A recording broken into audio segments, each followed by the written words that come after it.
अगर आप ये वीडियो अभी देख रहे हो तो आपके दिमाग में ये चल रहा होगा जनवरी, फरवरी, मार्च, अप्रैल, do I have enough time? क्या 4 महीने में पॉसिबल है करना? Let me give you the honest answer. अगर आप अभी ट्राई करते हो पूरा सिलेबस 4 महीने में करने का तो हो सकता है आप फेल हो जाओ, आप नहीं कर पाओ। लेकिन अगर आप कोशिश करोगे हर दिन का टारगेट डेली कंप्लीट करने का इन 4 महीने में तो आप जीत जाओगे। थोड़ा कंफ्यूजिंग लग रहा है, right? But by the end of this video I am going to show you a psychological trick, a method that stops the panic instantly and forces your brain to study double the hours without burnout। इस video को एकदम last तक देखना क्योंकि मैं आप लोगों के साथ नेक्स्ट 4 मंथ्स का full day wise target share करने वाली हूँ। So now let's start the video. देखो, प्रॉब्लम है द माउंटेन व्यू।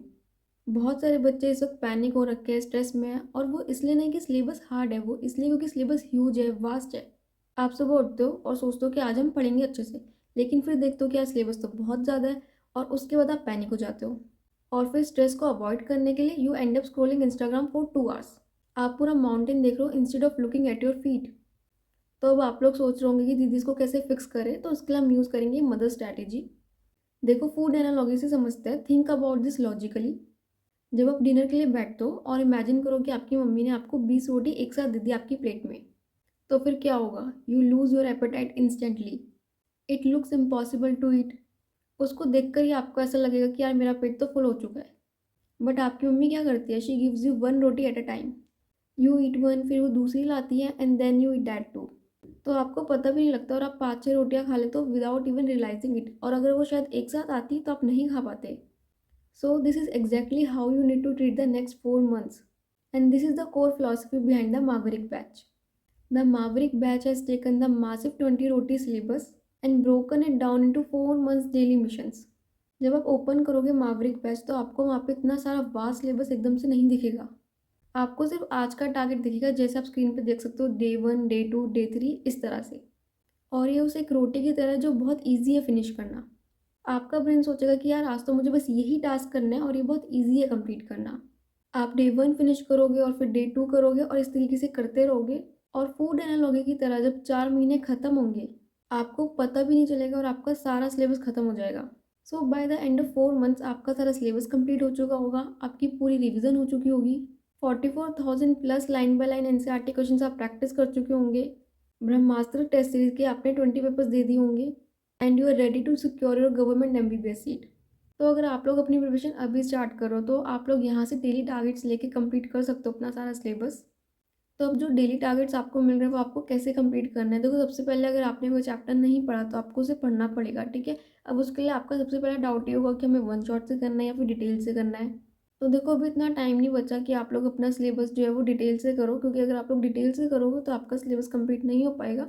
तो इट्स बेटर कि आप लोग अभी वन शॉट पर जाओ। मैंने भी अपनी सारी प्रिपरेशन वन शॉट के थ्रू ही की थी, तो ऐसा कुछ नहीं है कि नहीं होगा उससे सिलेक्शन, उससे भी सिलेक्शन पॉसिबल है अगर आप लोग अपने अंदर कॉन्फिडेंस रखोगे तो। अगर आप सेल्फ डाउट में रहोगे कि यार मैं तो वन शॉट से कर रहा हूँ, नहीं हो पाएगी, तो फिर नहीं होगा, ठीक है? आपका सेल्फ डाउट रखना बहुत गलत है। तो अपने ऊपर कॉन्फिडेंस रखो कि आप सब कुछ कर रहे हो तो होगा, ठीक है? जितना अगर आप ये सोचोगे कि यार मैंने वन शॉट देखी है, नहीं होगा, तो फिर आपके दिमाग में वही चीज़ चलेगी कॉन्स्टेंटली। तो आपको सोचना है कि मैंने कुछ कम नहीं पढ़ा है, मैंने उतना पढ़ा जितना रिक्वायर्ड है। सेकेंडली, आपको भी कोई भी नोट्स नहीं बनाने हैं, आपको पीडीएफ से ही पढ़ना है। अगर आप लोग बैच से कर रहे हो तो वहाँ पे आपको नोट्स मिल जाएंगे, आप लोग वहाँ से कर सकते हो, नहीं तो आप लोग पीडीएफ से पढ़ सकते हो जहाँ से भी आप पढ़ रहे हो। नेक्स्ट आती है आपकी क्वेश्चन प्रैक्टिस, जो आपको डेली करनी है तीनों सब्जेक्ट्स की। बस आपको एक चीज़ का ध्यान रखना है कि आप जहाँ से भी क्वेश्चन प्रैक्टिस कर रहे हो ना, वो सारे एनसीईआरटी बेस्ड क्वेश्चन हो, लेवल जो वो नीट का लेवल हो। बहुत हाई लेवल के क्वेश्चन आपको नहीं करने इस टाइम पे, आउट ऑफ एनसीईआरटी आपको नहीं करना है बिल्कुल भी।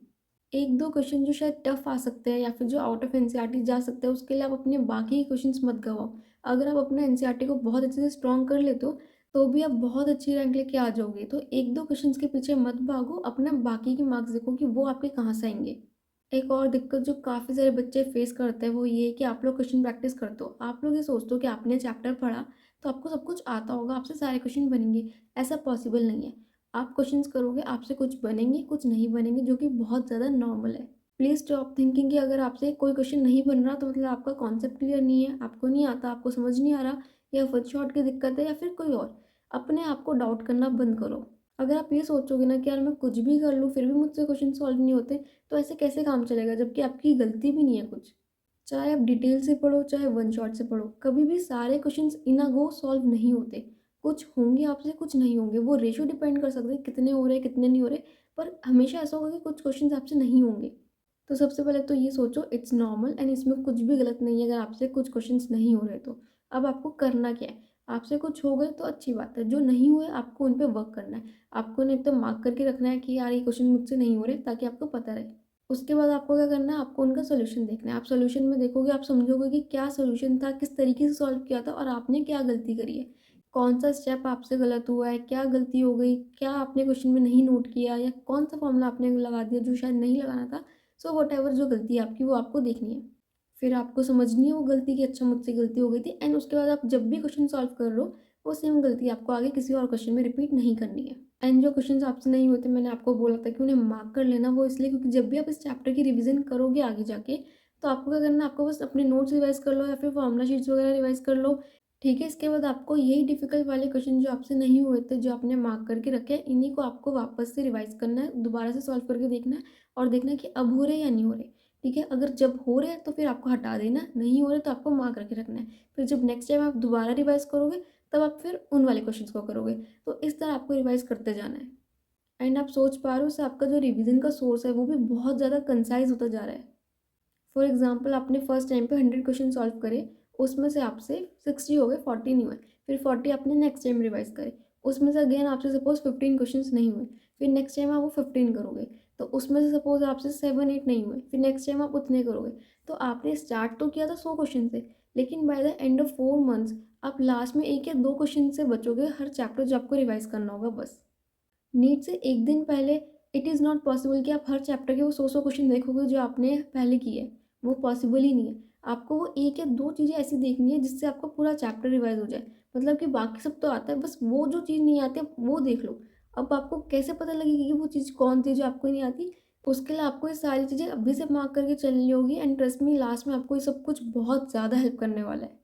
ओके, तो वापस आते हैं फूड एनालॉजी पे। तो आपका जो फूड है उसे आपको सिर्फ खाना नहीं है, आपको उसे डाइजेस्ट भी करना है। तो ऐसे आपका जो सिलेबस है उसको आपको सिर्फ कंप्लीट नहीं करना, आपको उसे टेस्ट भी करना है।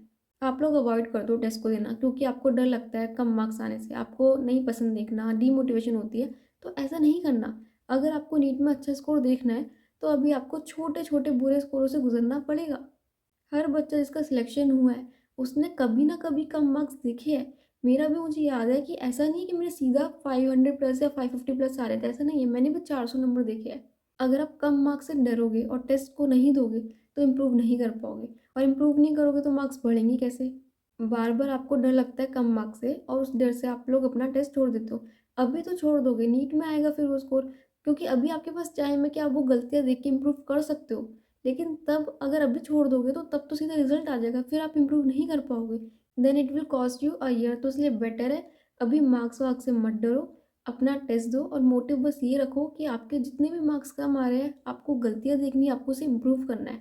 आपको मार्क्स के लिए देने ही नहीं है मॉक टेस्ट, आपको अपनी गलतियों के लिए देने हैं, आपको सेल्फ इम्प्रूवमेंट के लिए देने हैं। तो मावरिक बैच के अंदर आपको ब्रह्मास्त्र टेस्ट सीरीज मिलती है। ब्रह्मास्त्र टेस्ट सीरीज सिर्फ एक नाम नहीं है, listen to the data. In NEET 2025, 94% of the questions directly match the logic from this test series. 94%, this is insane accuracy. And अभी भी पुराने क्वेश्चन सिर्फ कॉपीड नहीं है, इस साल के लिए हर क्वेश्चन फ्रेशली प्रिपेयर किया गया है based on the latest NTA trends, fully from NCERT. Each question is multi layered. Best thing ये है कि ये टेस्ट सीरीज प्रिंटेड फॉर्मेट में भी अवेलेबल है सेपरेटली। अब बहुत सारे बच्चे क्या करेंगे, वो लोग टेस्ट दे भी देंगे लेकिन उसके बाद क्या छोड़ देंगे, देखेंगे भी नहीं कि क्या गलतियाँ थी, क्या हुआ, कहाँ पे मार्क्स कटे, कुछ नहीं देखेंगे, टेस्ट खत्म और उसे रख देंगे एकदम। तो क्या फ़ायदा हुआ आपका टेस्ट देने का? कितने मार्क्स आ रहे हैं सिर्फ ये देखने के लिए थोड़ी टेस्ट दिया था। कहाँ पे गलतियाँ हो रही है और कैसे मार्क्स को इम्प्रूव करना है, कौन से टॉपिक्स पे वर्क करना है, ये सब देखने के लिए भी तो टेस्ट दिया था ना, ये तो आपका मेजर पार्ट है। तो अगर आप लोग सोच रहे हो कि टेस्ट दे दिया और सब कुछ हो गया, तो नहीं। अभी तो उसके बाद मेन काम शुरू होता है टेस्ट देने के बाद, कि आपको उसे रिव्यू करना है, अपनी गलतियाँ देखनी है एंड देन उसे इम्प्रूव करना है। अगर आप उसे रिव्यू नहीं करते हो तो फिर कोई फ़ायदा नहीं आपका टेस्ट देने का। 3 घंटे आपके टेस्ट देने में लग रहे हैं तो कम से कम 3 घंटे उसे रिव्यू करने में लगने चाहिए, और फिर डिपेंड करता है आपकी गलतियाँ कितनी है, उस हिसाब से आपको उसे इम्प्रूव करना है और उतना टाइम देना है। और मुझे पता है कि बहुत ज़्यादा आलस आता है आप लोगों को टेस्ट को रिव्यू करने में, टेस्ट देने के बाद आप लोग नहीं करते हो बिल्कुल भी। So here is the best part, AI mistake book. When you make a mistake in a test, the app remembers it. It creates a mistake book library of your weak topics. So exam या फिर किसी भी mock test से पहले आप वो revise नहीं करोगे जो आपको ऑलरेडी आता है। आप एग्जैक्टली वो रिवाइज करोगे जहाँ पे आप गलती कर सकते हो। And this is how you boost your score. देखो, I am going to be real with you. Maverick batch join करने से या फिर ब्रह्मास्त्र टेस्ट सीरीज खरीदने से कोई मैजिक नहीं हो जाएगा। वो आपको एग्जाम लिखने नहीं वाले हैं, but if you follow the schedule honestly and if you fix your errors from each test, मैं आपको गारंटी दे सकती हूँ कि आपकी जो सिलेक्शन की प्रोबेबिलिटी है वो 100% से इंक्रीज हो जाएगी। तो प्लानिंग के बारे में चिंता करना छोड़ो and start focusing on executing. Link मैंने डिस्क्रिप्शन में दे दिया है। एंड मैं यही बोलूँगी लास्ट में कि माउंटेन मत देखो, ना ही वो 20 रोटियाँ देखो, just eat the first one today. Maverick batch में 7 डेज़ का फ्री ट्रायल अवेलेबल है, तो आप उसे ज़रूर फॉलो करना। मेरा रेफरल कोड मिल जाएगा आपको डिस्क्रिप्शन में। आप लोग वहाँ से जाके ऐप को डाउनलोड कर सकते हो एंड स्टार्ट कर सकते हो अपना free trial. So that's all for the video. अगर आपको वीडियो पसंद आई तो प्लीज़ लाइक करना, चैनल को सब्सक्राइब करना चैनल पे अगर नए हो तो, एंड शेयर करना अपने दोस्तों का जितना ज़्यादा कर सकते हो। बिना सब्सक्राइब किए प्लीज़ मत जाना, आपको तो बस एक बटन ही दबाना है फ्री में, प्लीज़ दबा दो गाइस और जल्दी से मेरे 15 के सब्सक्राइबर्स करवा दो। मुझे बहुत ज़्यादा मोटिवेशन मिलती है जब आप लोग सब्सक्राइब करते हो, तो प्लीज़ कर दो गाइस। ऑल्सो आप लोग मेरा टेलीग्राम चैनल ज्वाइन कर सकते हो, जिसका लिंक आपको डिस्क्रिप्शन में मिल जाएगा, वहाँ से जाके ज्वाइन कर लो। वहाँ पे आपको नीट से रिलेटेड बहुत सारा मटेरियल मिलेगा जो आपके काफ़ी ज़्यादा काम आने वाला है। So it's all for free, तो आप लोग उसे जाके यूज़ कर सकते हो और उसका मैक्सिमम बेनिफिट ले सकते हो। वीडियो में कोई भी डाउट हो तो आप लोग मुझे कमेंट्स में बता सकते हो। नेक्स्ट वीडियो किस टॉपिक पर चाहिए ये भी ज़रूर बताना, और ये वीडियो कैसी लगी हो ये भी ज़रूर बता के जाना। Thank you all for watching my video. All the best guys for NEET preparation.